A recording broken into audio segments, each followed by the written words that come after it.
পৌরসভার কাউন্সিলরদের অপসারণ করায় সেবা পাওয়া নিয়ে এক ধরনের শঙ্কা বিরাজ করছে জনমনে। যদিও ৫ আগস্টের পর থেকে তাদের অনেকেই পলাতক। ধামরাই পৌরসভার সামনে থেকে বিস্তারিত জানাচ্ছেন প্রতিনিধি কামরুজ্জামান।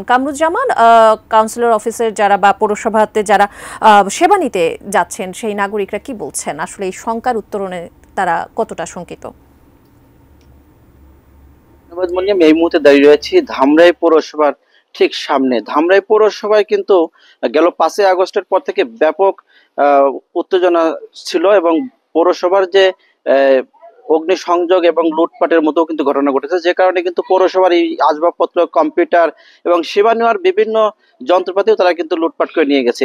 এর পরপরই কিন্তু এখন পর্যন্ত কিন্তু সেই বেহাল দশা এখনো কাটিয়ে উঠতে পারেনি পৌরবাসী। এবং এর মধ্যে সরকারের জারি করা দুদিন আগের যে একটি প্রজ্ঞাপনে বাংলাদেশের যত কাউন্সিলর আছে প্রত্যেকেই কিন্তু বাদ দেওয়া হয়েছে, যে শিয়া বাটার ও ভিটামিন ই সমৃদ্ধ lily glam beauty soap. Lily always beautiful. কারণে সাভার এই এবং আশুলিয়া এবং এই ধামরাই পৌরসভার কিন্তু জনগণের বা যারা পৌরবাসী আছে তাদের কিন্তু তাদের দুর্ভোগের কিন্তু শেষ হয় নাই। এই পর্বে আমরা একটু কথা বলবো আসলে এলাকার একজন সেবা নেওয়া আসা কি অবস্থা আসলে এখন। ৫ই আগস্টে তাণ্ডব সারা দেশে চললো, এমনিতে তো সারা দেশের মানুষ একটু দুর্ভোগের পড়েছেন, মানে সীমাহীন বলা যায়।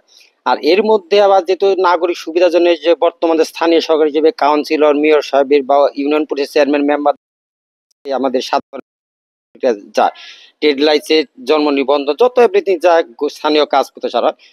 গত দুদিন আগে যে সরকারি প্রজ্ঞাপনে যে কাউন্সিলরদের যে বহিষ্কার করা হলো বা নিবৃত্ত করা হলো, এর জন্য কিন্তু নাগরিক সুবিধা এমনিতে কষ্ট কাছে, এর মধ্যে মনে হয় আরো বেশি চরম